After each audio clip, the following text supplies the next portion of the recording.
Hello and welcome to another episode of the Handyman Success Podcast. My name is Jason Call, one of your co-hosts. I'm the owner of Handyman Marketing Pros. We do websites and SEO for handyman and home improvement contractors. I'm with my amazing co-host Alan Lee, the owner of the Handyman Journey, business coaching for handyman business owners.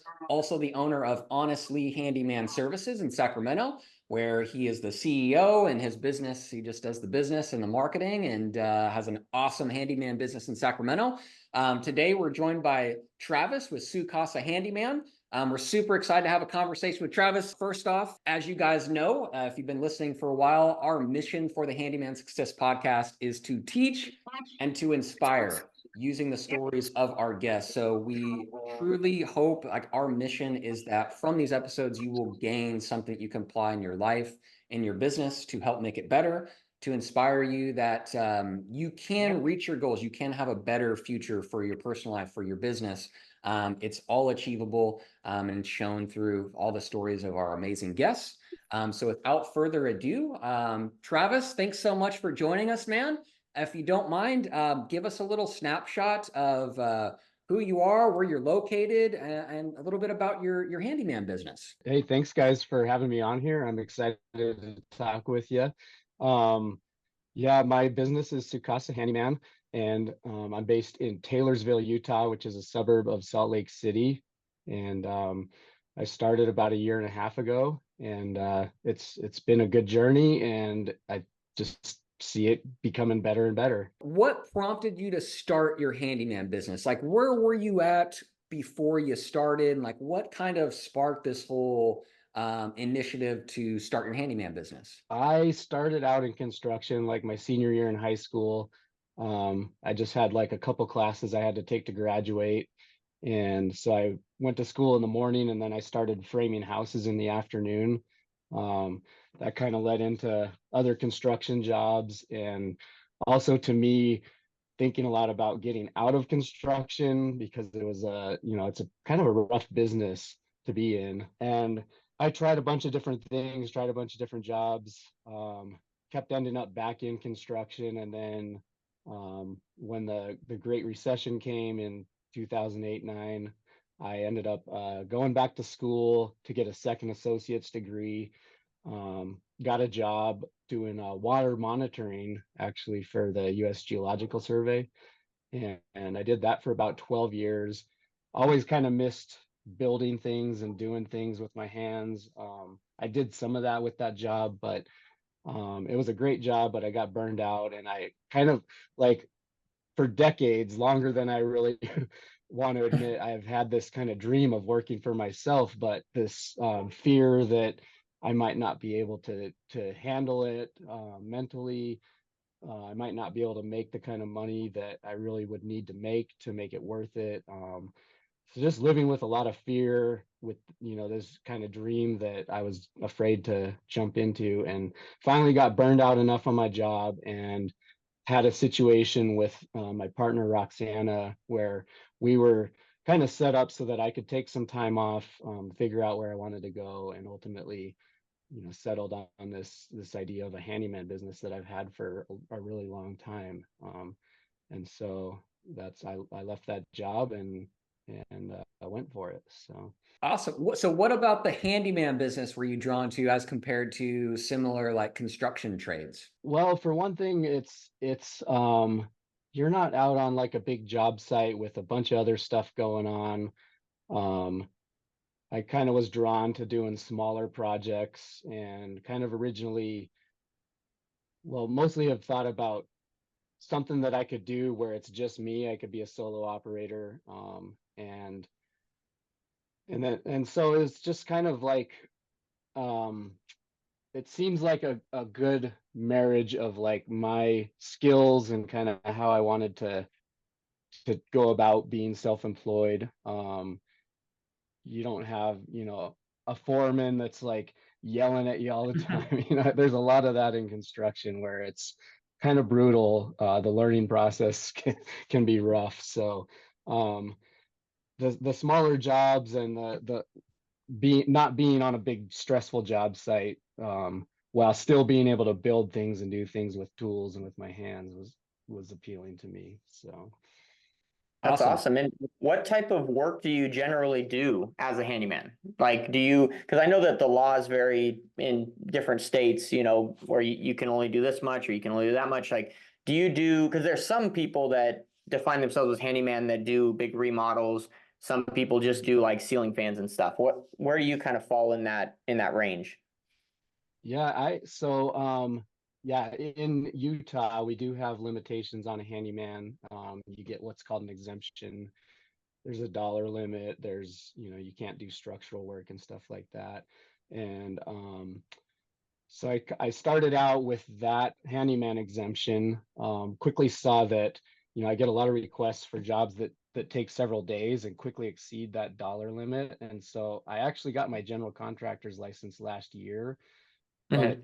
I still want to focus on the small jobs from, like I can't do electrical or plumbing, but like little things, assembling furniture, up to kind of smaller remodeling jobs that take a few days, maybe a week is like my longest project.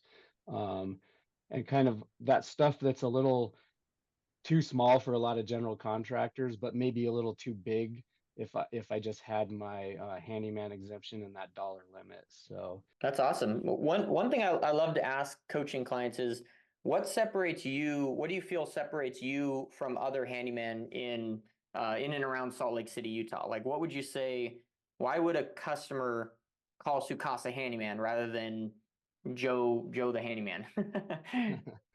um well, I think that one thing that sets me apart is I do try to have a high bar of professionalism. And, I feel like a lot of people in our business, especially that are part of our community, that, the Facebook group and the coaching program and stuff, we all kind of say the same things, but I think it really is true, is professionalism, communication, being open and honest. Um, and then another thing that I've really kind of embraced in the last few months is making personal connections. And I've joined like a networking group, and trying to kind of foster making those connections, that rather than just trying to like promote myself online, which I am working on that as well, but making those personal connections, I think, is sets me apart. Like I think as people get to know me more and more, they're more impressed with how I run my business, what kind of work I do. And so then that's kind of leading to more and more people referring me. And it also leads to a lot of just having connections with other business owners. And like a bigger value that I think I've gotten out of making those connections is talking to business owners who with more experience and them giving me advice. Like that's been higher value than the referrals that I've been getting. So That's yeah. a really That's cool fantastic. variable of networking that I've never heard anyone mention, but it is like you gain from just being around other business owners and learning from who they've become from their experiences and just the conversations. And then one other thing that I always like to hammer on the podcast is what you're doing with networking, whether it's a networking group. I'm a huge advocate of Chamber of Commerce membership, networking with your local realtor association. Networking, I think, is the most tried and true way to become the local hometown handyman, because anyone that attends these networking events, they're likely involved in the community, they're business owners, they've got deep roots of friends, family, neighbors. So it's just a really great way to get in the heart of the community. So I commend you on kind of the networking aspect there. Um, one other thing too, the professionalism, just something that came to mind too is you're right, everyone says the same things that set them apart, right? But with professionalism, it's doing it at a high level every single time, and that's the difference, rather than the ebb and flow of sometimes people are professional, sometimes they're not, sometimes they give a good Mhm. service, but it's every single time, and almost having a process for your professionalism. So I think that was all really good stuff, man. um Yeah. one like kind of more unique variable that I know me and Alan wanted to hit on, that we've just been super impressed, like, and just kind of happy to see, is like you've kind of in a way, what me and Al would call going full send this year. Like, because last year you know, kind of were, you know, word of mouth, you know, kind of ebb and flow. It was up, it was down, it was kind of just going with the flow. And then this year you have this very pronounced renewed effort at, like, you know, I'm going to give this a full go. I'm going full send, if you will. I love using that word. So what prompted this kind of reinvigoration into your business? I guess is my question. Um, yeah, so I guess last year I did decent revenue wise. Was able to take a lot of time off, which is, you know, I value that a lot. But it was really up and down. You know, I had months where I was just slammed all month, and then I had months where I had hardly anything going on.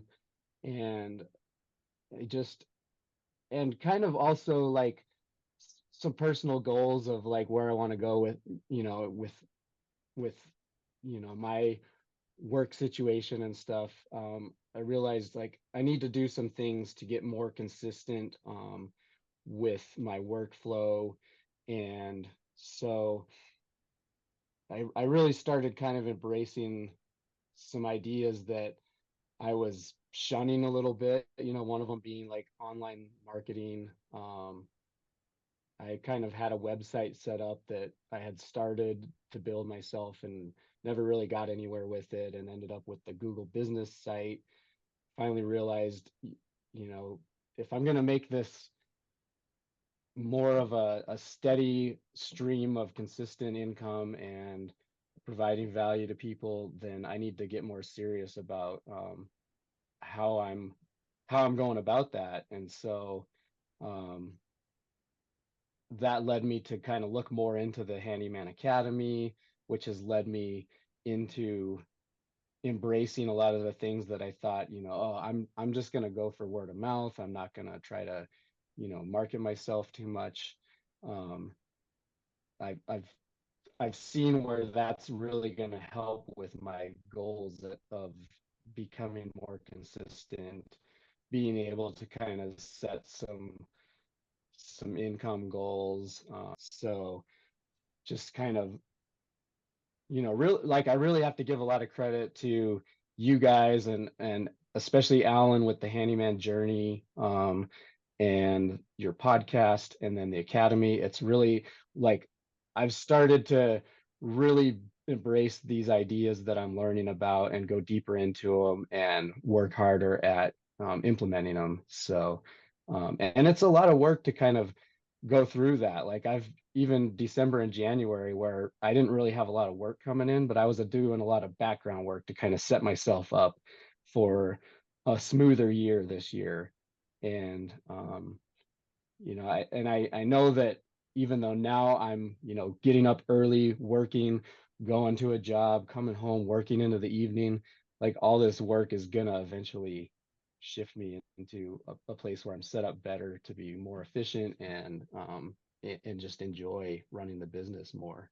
So Yeah, that's awesome. I think that's one thing that stood out. I know when we had like our onboarding call for the academy is, you know, you were saying that even though things were slower, like you were still plugging away and doing the things that you know you needed to do to eventually like build the thing that you wanted to build so that things would run a lot smoother this year. And I think that's where a lot of people get stuck. You know, I love, you know, I'm reading the book right now, Atomic Habits, and you know, uh, it talks about this this graph of how we think success should be. And oftentimes it's like a straight line, right? We start from zero, we do the things we're supposed to do, and it's a straight incline.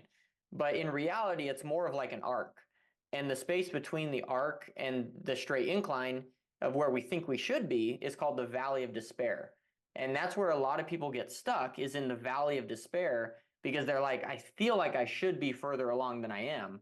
And so therefore they stop doing the things that they need to do to be successful, and they end up in the same vicious cycle. So I think I want to, you know, congratulate you or commend you for that, is that it's great that even when, you know, things don't look like the way that they should, you keep implementing the strategies that you know you should to get the desired outcome that you want to get. So I think that's pretty awesome. I think that's one thing that stood out, to me about you, and that's one of the reasons why you're on this podcast. So that's pretty fantastic that you kind of have that mindset. I think that really, takes us into a lot of places that we need to go. One question that I kind of picked out here, Travis, is you mentioned like personal goals, and it seems like you kind of got honest with yourself about goals that you had and actually making change to achieve them. Do you mind sharing some of like the goals that you kind of faced with, and you're like, to meet these goals, I need to kind of take this more seriously and taking more action. If you don't mind, kind of just talking about that side of it, and if I'm totally wrong in that, just it's fine. When I started my business, I kind of, I knew enough to go through the kind of figuring out like my personal income needs, figuring out business expenses and all that stuff to get my pricing, to kind of start off in a decent place there. And that worked well. And for this year coming up, I've set my personal income goals quite a bit higher, because I see how much work that we have to do as business owners. And I feel like, to reach, I mean, I've always had this kind of goal of wanting to retire early, and kind of gotten into the financial independence, retire early community pretty deeply over the last several years. And I'm still a long ways off from that goal, but that was one of the things when I started my business. It was like, okay, like I can kind of do, I can set it up however I want to kind of achieve that goal. And so, that's this year I'm really hoping to kind of incorporate that more into the business. Instead of making a living, it's like setting myself up for a better future. And so, yeah, I've set my revenue goals higher. I've set kind of loosely set the goal of embracing hiring people to help me out and building a business that will let me reach these personal financial goals, as well as just being able to help more people with my business by doing work for them and making their homes better. So I really want to kind of smooth out those ups and downs and get things more consistent. So What really what working if on you don't that. mind sharing, what revenue goal do you have for this upcoming year? So last year, I had my gross profit was 109,000, um, and my net profit was 73,000. This year I'm shooting for 200,000 gross profit, and hoping to pay myself a good chunk of that. So, um, which is that revenue goal. When I started, it seemed almost like that's out of, kind of out of reach for a solo operator. But I've seen it on the Facebook group. People hit those numbers. I've heard people talking about it here on the podcast. um and so I know it's possible, and I know that I need to kind of get some things in line. And so now I think if I were to stay a solo operator, that goal is within my reach. And I'm also kind of leaning into this. It's like a subconscious push towards growing the business, and I don't know how far that will go, but I do see myself probably hiring some help. You know, like a CSR kind of admin person, maybe finding a field helper. And I've talked to Alan about this too, is like, do do these hires really result in you being able to increase the amount of work you do and the revenue, and thinking like, kind of being stuck in like, oh, it's just taking money that I'm making doing the work and paying somebody else to do stuff. But it actually will help me to, even a CSR, they're not necessarily going out and doing jobs and bringing in revenue directly. But if I get somebody that can really help me out with that stuff, that lets me put more time in the field, which probably would allow me to bring in enough to pay them and also enough to keep the business running and, increase my revenue. So it's like kind of opening up to seeing things from a different perspective and a different mindset, overcoming some of these like preconceived notions and looking at things a little differently. That really helps kind of push me towards my goals and see the possibilities. Yeah. Yeah, I think that's huge. And I know that some like you said that we talked about was like hiring a CSR, right? And we get it's so easy to get in that spot where it's like, why would I hire someone to answer the phones? Because it's just going to take money out of my pocket. Like at the end of the day, I could just pay myself more and answer my own dang phones and I'll be all right. But I think the thing that we tend to miss out on is, success is defined in many different ways. A lot of people define success as how much money you bring in. So the more money I can bring in, the more successful I am. But I think it's more important to look at success as a time-based formula. So for me, time is freedom. And you can always make more money, you can't make more time.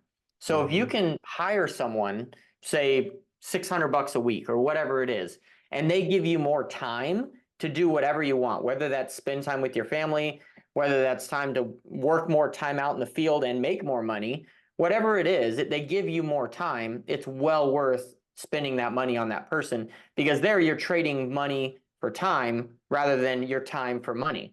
So in my mind, looking at it from that equation, a different perspective is you're actually gaining more success by hiring someone because they're allowing you to spend that time more wisely on things that actually make a difference in life, and that's whatever it is, whether that's spending more time in the field to make more money, or spending more time with your family, or spending more time skiing, or spending more time playing basketball, whatever it is that you enjoy and brings you, fulfillment, it's well worth it. So I think looking at it from that perspective is something that's massive. And I think a lot of people struggle with because they only see the money aspect of things, so that's really good. I'm glad you brought that up. One question I'd actually on this subject that I have for you, Alan, I'd love to hear your thoughts because I've got mine, is what is like a realistic revenue, like how much can an owner operator generate by themselves? And obviously it's going to be a range based on the market, and the business owner, but what kind of ranges do you like, would you if someone asked you, hey, Alan, how much can I make in my handyman business as an owner operator, like generate in revenue? Well, and again, it wildly depends on how much you're charging per hour, right? Because you could charge, $100 per hour and make $800 a day and make a lot of money, but when some other guys, they might be charging whatever it is, $80 an hour, and they're gonna be making a little bit less. But by and large, I would say, I got to do some math to kind of figure this out. But if you were to charge, say, $150 an hour, where I think any respectable professional handyman can charge definitely at least $100 an hour, probably even upwards as 150, maybe $200 an hour, depending on where you're at. So if you charge $150 an hour times 6 hours, because again, you're not going to be fully 100% efficient each day. So that's $900 a day. Multiply that by, say, 20 days in a month. Months range from 20 working days to 22 working days. That's $18,000 in a month. So I think that a solo operator could probably make 20 grand in a month. So if you did 18 grand in a month, that's times 12, that's $216,000 in gross revenue a year. So that would probably be somewhere around my estimation. Okay. What do you think, Jim? I think that is on the high end of I get this question all the time. So that's why I wanted to kind of dig into it, because Travis mentioned his goal this year and, last year. And also I commend you, man, 109,000 as an owner operator without kind of like any serious like marketing or kind of just really kind of going with the flow, if you will, is really great. So, on your specific note, I think you're certainly on the right track. And I love this question because I just get it. And so for me, of course, it depends on the pricing. And I want to also note to any listeners, like 150 an hour, it takes time to get there. Because Alan, you first started charging $50 an hour because you're like, oh, that's way more than I make at the auto shop, right? Yeah. And then you learn that that's not how it works. So it is a journey. Like we'll ask about Travis's pricing journey. So it takes some time, experience, confidence, and a journey to get up to that 150 or $100 an hour, right? So any listeners here that are charging less than 100 an hour, totally fine. Just have that goal that you can be that valuable. You can be $100 an hour, 150 an hour. But so the ranges that I typically, when someone asks me this question is, on the lower end, I think that you need to be generating at least 10 grand a month in sales. Because there are very Mhm. rural areas that, it's way cheaper cost of living. The pricing is going to be way lower. So, maybe that's $75 an hour. That's super premium. They're making a really good profit based on their personal expenses. So the ranges that I have are typically like 100, 120 on the lower end. And then on the upper end, about that 225. I've seen Mhm. people say 250, 300. Whenever I see anything on Facebook with revenue numbers or profit, to me, you got to reduce that by anywhere from 25 to 75%. um, Yeah. so, Yeah. so always take those with a grain of salt, but that's realistically from what I've seen, what the personal feedback I've heard from people I would trust that aren't really inflating is that 120 to maybe 240 if you wanted a really nice clean Mhm. range there as owner operator. So anyway, that's Yeah. my thoughts I on think that. I think that's a great range, and I like that you brought that in because I'm definitely on the high end. You're definitely on the low end, and I think that's a good representation of kind of the range of things. And it really depends on your mindset, your systems, your processes, because like, yeah, charging $150 an hour doesn't just, you don't just start out charging $150 an hour. If you're going to charge $150 an hour, you better have the service, the systems, the everything that comes with it, to match that $150 an hour. And by and large, most people just starting out, even people that are in it for a year or 2 years, don't have that type of systems. They don't have that type of stuff built out. I mean, shoot, probably, when we were 4 years old in business, we were probably charging $90 an hour. That's where we were. And we've learned a lot, we've grown a lot since then. Now we're almost up to $200 an hour. So it can vary wildly, but it definitely depends on your overhead, your need, and your type of expertise and what you offer, for sure. Yeah. Sweet. Sorry, Can I, Travis. We didn't mean to hijack the interview. I love Yeah. that. Like I get that question all the time, and it was related. So I appreciate you kind of bearing with us as we, think this out loud almost. I yeah, think it's a lot of absolutely. it's a question our listeners would always have. Yeah. Mhm. Well, it really, I mean, it jogged some things in my mind that I kind of want to piggyback off of what Yeah. both of you guys said. What Alan was saying about time. Um, so one of the things that I really value is my personal time, and right now I'm sacrificing it a lot because I know that the payoff is going to lead to better quality of life and personal time in the future. Um, but one of the things that I embraced early on and that I really try to keep in mind, and I would advise others that are kind of getting into this business is don't be careful about the feeling of having to do it all yourself. And I know, I've been through it with like my own house, with a lot of things in my business. I see customers that I talk to, a lot of people in our community, the handyman community talk, they kind of, you pride yourself on doing it all yourself. Like I fix all my own stuff at home. I change my own oil, all these things. Don't be afraid to spend money to get that time back. Um, I right off the bat, I signed up with Mark8 because I knew that I have a hard time staying organized and keeping track of stuff. And I knew that that was really going to help, and that it was also really going to kind of help me with a professional image. Um, Last year, I hired a bookkeeper. I was spending a lot of time on my books and still scratching my head like, am I doing this right? Is everything accurate? And I feel like I've got a decent handle on it, but just to not have to go through and do that bookkeeping is well worth the money for me. Um, it's just like, don't be afraid to spend money to take things off your plate to help you free up either more personal time or more time to go out and actually help customers and earn money, because you'll find like a lot of these things that you're like, oh, I'm not paying money for that. I can do that myself. You could take that hour that you would spend doing that, plus the 3 or 4 hours you take to learn to do it. You could be spending bringing in revenue, or you could be playing with your dog or your kids. So, um, yeah, just be careful about that DIY attitude. I mean, it's amazing to be able to DIY stuff, but it's also amazing to be able to kind of set that aside, set your pride aside, and get people to help. And then on what Jason was talking about, you asked about the range of revenue that's realistic for a solo operator.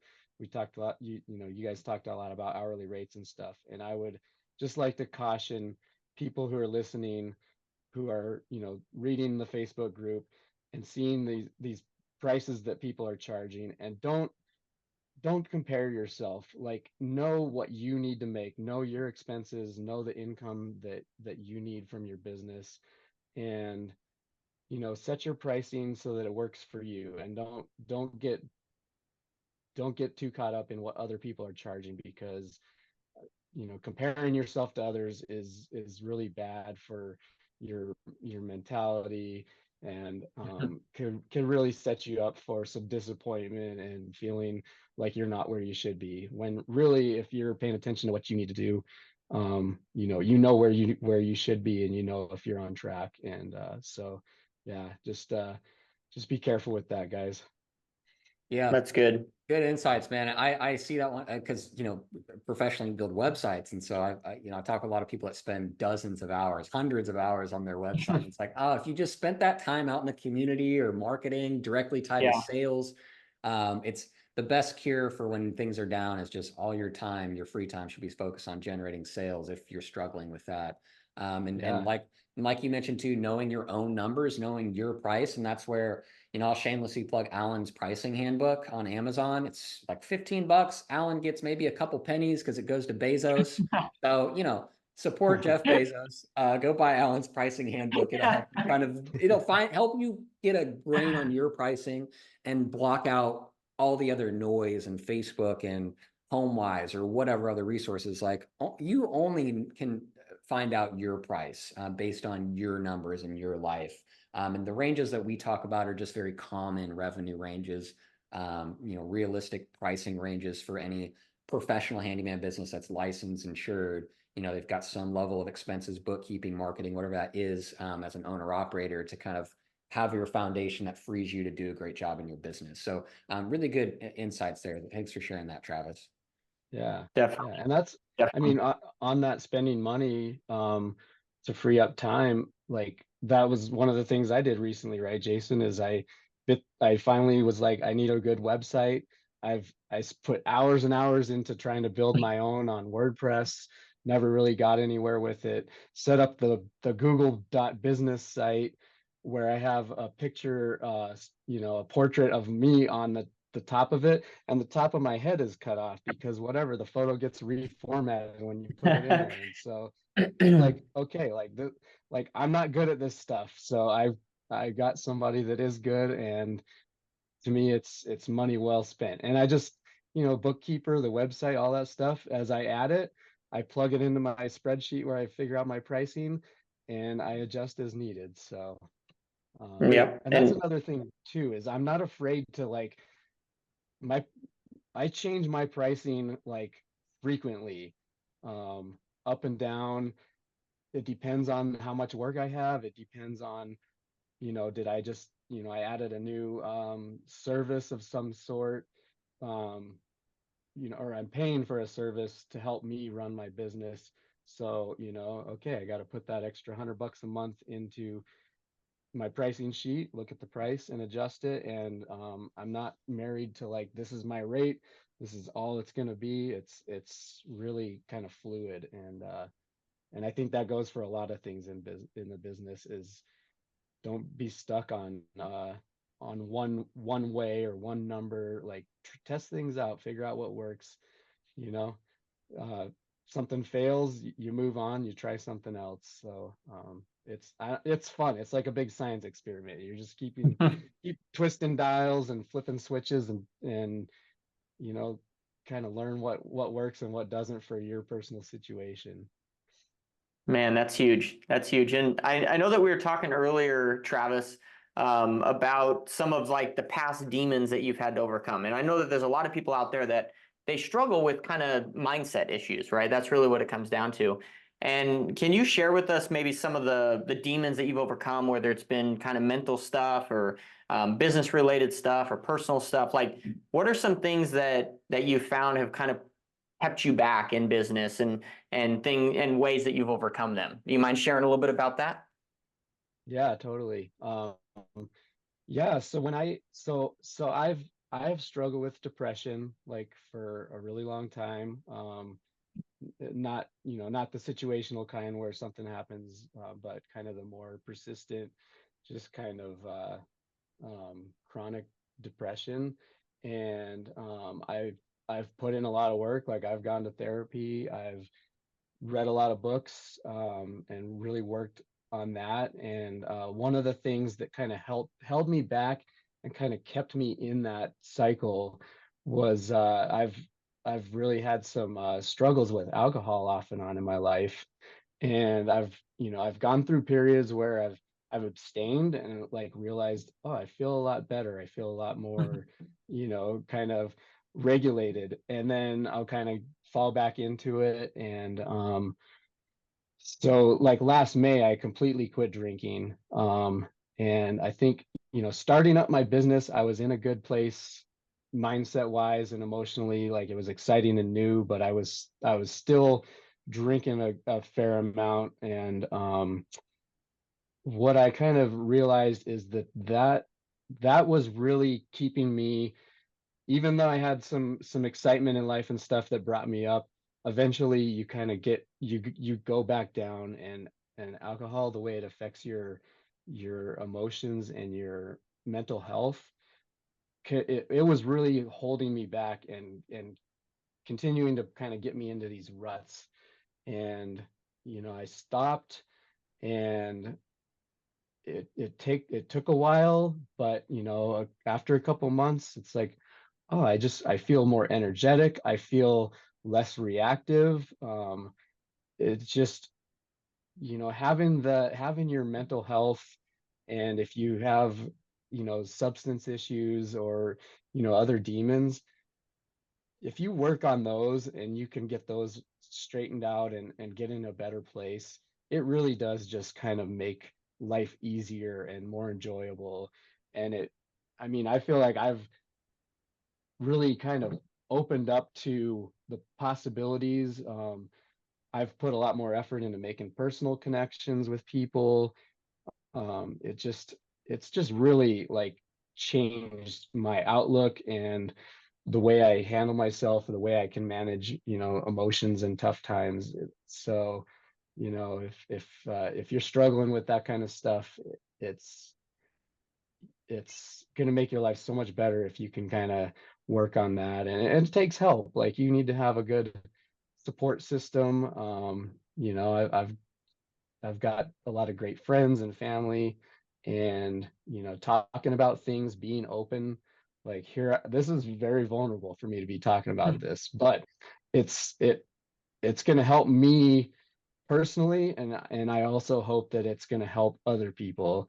And by doing that, especially like putting yourself aside and helping other people, really just like opens up the world and just makes everything better. So yeah, if people are out there struggling, and sometimes I see it, like I see somebody will post something on the Facebook group, and it's almost like the way they wrote it, even though I'm not talking to them in person, it's like this person sounds like maybe they're struggling with, some kind of depression or something. And I hope that I can kind of help people kind of, get Mhm. on track with that stuff. So Thanks for So sharing that, what man. are Yeah, thanks for sharing that. What are some like recommendations that you would have? Like how could someone deal with that or overcome that? Because I think there's a few stigmas that are plaguing men in general, is that we often feel like we have to have this ego, or we have to kind of show ourselves as some mightier than thou individual and not show our weaknesses. How would you, I mean, yeah, what would you recommend to people? Because it like at some like sense, it's kind of like, well, you kind of just got to do it and you kind of just got to overcome it. But how do you make that first step? And specifically talking to handyman, right? That are out, we're out all day by ourselves, working on the houses by ourselves. We're in our own mind throughout the whole day. Like, and oftentimes we are our own worst critic and our own worst enemy. And then, you know, we might come home and, you know, maybe things that at home aren't, you know, the best place to share things, right? Because they don't fully understand what we're going with. And so what would you recommend? Do you have any kind of recommendations for people or help that? Excuse me. Yeah, that, and I don't want this to sound discouraging to people, but you know, it's like sometimes things, it's like I can't remember where I heard this, but it's like sometimes the pain of the pain of changing the pain of not changing has to become greater than the pain of changing. Um, and in a way, I feel like I kind of went through that, but it's like I still kind of I acknowledged like several years ago, you know, struggling with depression. I like paying attention to yourself and checking in with yourself and knowing how you're feeling and thinking about like why did I behave that way or why do I think this way? I think it like self-awareness, I say this a lot, is like that's the first step to change is being self-aware. And once you can be self-aware and once you can acknowledge to yourself that maybe you're struggling with something, it might be hard to take the next step and start talking and being open about it, but once you are self-aware and you acknowledge and admit to yourself that maybe you've got something going on that you need some help with, then that kind of opens you up to be able to start checking in with other people. And you know, for me, like one of the first things I did years ago was I was like, okay, I'm struggling emotionally. I need some help. I don't really know who to turn to. You know, talking to friends and family can be helpful, but ultimately I was like, I'm gonna go see a therapist. And the first one I saw was terrible. Like it was a bad experience, but at least I had somebody who I was talking to and I wasn't burdening a friend or family member with just listening to me complain about my problems, which really, you know, that's helpful to some extent, but they're not professionals. They don't know how to help you. They'll give you advice. But so I did that, and then, you know, didn't that wasn't a great experience. Several years later, I got into kind of another place where I was like, man, like something's got to change. Like this, like life is just not fun.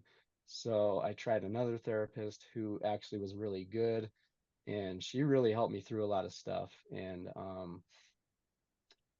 that I learned a lot about myself.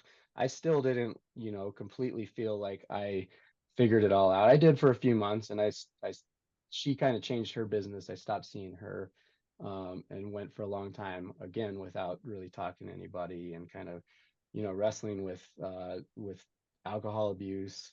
And it's just it's a bumpy road. Um, but you know, start by being self-aware and checking in with yourself. Don't be afraid to ask for help and kind of stick with it, because you know, I think anybody's similar story that I've heard, there are ups and downs. And you and a book that really helped me a lot that I really like to recommend is The Four Agreements. Um, it's really short and simple, but it has so much wisdom, and I think about it all the time. And one of the agreements is do the best you can. And so, you know, if you realize if you're having struggles, there, there there's a very high likelihood that there's going to be ups and downs, but keep doing the best you can and keep moving forward. And you know, you'll get there. And I, you know, I'm in a really good place right now, and hopefully I can maintain that for the long term. um you know, who knows it, but each time you kind of work on these things, you learn more, you get better at it, and you just keep pushing forward. So Yeah. Mhm. And Definitely. I love, Love I it. appreciate you sharing all this, Travis. And I just want to, like I'm really big on this as well. I mean, a lot of people don't know this about me, but for 5, 6 years of my life, I was high every single day, drunk every night. And the best case scenario when you're dealing with that kind of stuff is you're just going to be coasting. That's the best case. Hmm. The worst case, the more realistic, is you're on this slow downhill slope, and then you get steep slopes. And it's so variable. There's no predictability with your emotion, with meeting your goals. Like you're just coasting by, and it's a sad way to live. And so I've been there, and so I'm glad that this conversation went this route, because I'd certainly encourage anyone that, like you said, self-awareness is the first piece. Just being real with yourself, and then also giving yourself grace that it does take time. It takes effort. It takes change. For me, I had to move. I had to move across the country. I had to, meet my now wife, who brought me to a way better place in life. So it took a lot of support. It took total change of life. Anyway, I really appreciate you sharing that, because as entrepreneurs, you cannot, you can't grow and meet these bigger goals that you have without dealing with that and putting a plan into place, giving yourself grace as you go about that plan, and surrounding yourself with people, with hobbies, with things that are actually contributing real lasting joy. So anyway, man, thanks so much for sharing that. I'm a huge been there, and it's just absolutely critical to overcome if you want to be something that great, that meet that goal that you have, that this whole time you're like, I know I'm better than this. What the heck? Like, I know I have these dreams and these goals. Like you know what the problem is, and it's just a matter of courage to deal with it. Yeah. Yeah. Yeah, totally. Yeah. That's huge. And, I've had likewise similar issues with depression and addiction and things like that throughout my life. And I think, the key thing here is business growth follows personal growth, and so we might be chatting here and people might be like, well, what does this have to do with the handyman business? And it has everything to do with it, because business growth follows personal growth. If you're not getting better as a person, then there's no way that you're going to get better as a business and grow your business. And a few things that I've learned throughout the last few years is self-awareness, I think, is huge. Like you said it, Travis. And I wanted to kind of define and give y'all, whoever's listening here, a little exercise of self-awareness, right? Is whenever you're struggling, whenever you're feeling down, whenever you're feeling maybe triggered or something like that, you can ask yourself 3 questions. And these help you in the realm of mindfulness: is what and why am I feeling? Like, actually, like you said, be real with yourself. What am I feeling and why am I feeling it? Where am I at? Simply just, where are you at? Well, I'm at the grocery store, or I'm at someone's house, or blah, blah, blah. Really, look at your surroundings. And then the last one is, what can you control? And I think this really gets down to the root of most coping mechanisms, because most of the time we're trying to help ourselves or control our situation or control the way we're feeling with a coping mechanism. And at the end of the day, this question really helps you understand that you really can't control a whole lot other than how you respond to situations. So sometimes you might just need to leave a situation, right? Because that's really all you can control. You can't control anyone else. You can't control outcomes. You can't control what happens to you. That exercise has just really been helpful for me to be mindful and continue kind of going through life and trying to be, the best, most optimistic person I can. Because most people see me and they're like, wow, you must be optimistic all the time. And that's not the case, And then another huge thing, that I think has been a pivotal thing in my life is I want to publicly say this to all the men out there. There's a group called F3, and F3 is a men's workout group. It's a national group. Well, more than national, it's worldwide. They got them in Kenya, for everything you need. So F3 is absolutely huge. It's a men's workout group, but they focus on more than working out. It's a fellowship group. And so there's what I've experienced. I've been in it for over a year now, and there's guys in there that literally share their heart with each other. So if you're struggling with something and you don't know who to talk to, get involved in some group like this. And you get to go out, you get a good workout in the morning. You get to, work hard with some guys, push each other, but you also get to share life's vulnerable moments with other men. And that's what we need, right? We need to break down this thought that men always need to have it together. because at the end of the day, we don't. And it's okay to not have it together, you know? And again, business growth follows personal growth. So that's kind of what I got to say on that. But thanks for sharing that, Travis. That's so huge. Yeah, absolutely. I mean, it's been a big kind of realization for me, and just really helpful. So I hope other people listening can kind of, maybe they'll get some insights that can help them from that. So Mm-hmm. Yeah, 100%, man. So I guess to start closing out here, we just have a few minutes left. I guess I'd love to hear two questions, two answers. Two answers. We're the teachers. No, I'm just kidding. There's no right or wrong answers here. First one is I'll just piggyback both of them. First one is like biggest wins and then losses that you've experienced on your handyman journey in your business. And then second to that would be like, what parting advice would you have to a prospective handyman business owner or someone who's rather new and still trying to figure a lot of things out? If you could just kind of impart us with that, Travis. okay, I'm gonna do the losses first, so that the positives come after. Losses was like not taking marketing seriously. Thinking like, oh, I don't need to do. Everybody's saying you need to, do these things to market yourself, and kind of like, oh, I'm gonna go my own way and just go straight to like word of mouth.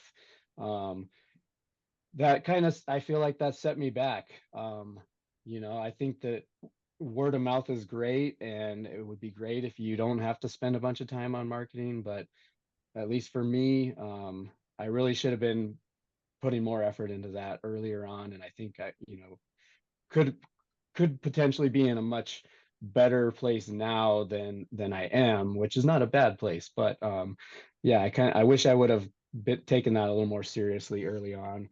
And then not starting earlier and letting my fear hold me back, like I think I mentioned earlier that my journey to this place was like decades of thinking, oh, I want my own business, but I'm afraid that maybe I'm not cut out to run a business. I'm afraid that, back when I started thinking about it, I was thinking like, well, if I could make like 25 bucks an hour, like that would be a good income for me but who is anybody going to pay that much, and this was like, 30 years ago or whatever. So Mm-hmm. maybe back then it would have been good, but I also didn't have like the resources that we have now to help me figure that out. So I just spent all this time kind of being fearful of really going after what I knew in my gut that I wanted, but would kind of convince myself otherwise and talk myself out of like, no, you need to go get a stable government job. And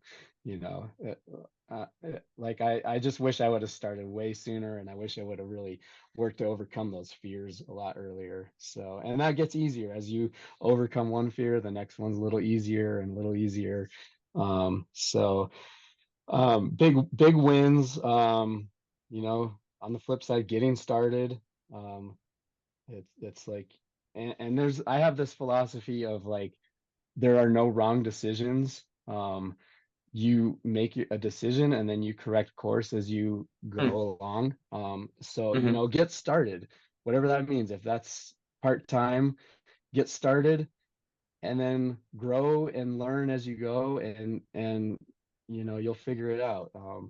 And if something's not working, or if you decide this isn't the business for you, you can go a different direction, but you will learn things along the way. Just from getting started, you're going to learn things, you're going to build skills that, even if a handyman business isn't what you ultimately stay with, you'll take those skills and what you've learned about yourself, and you're going to be able to apply those to something else.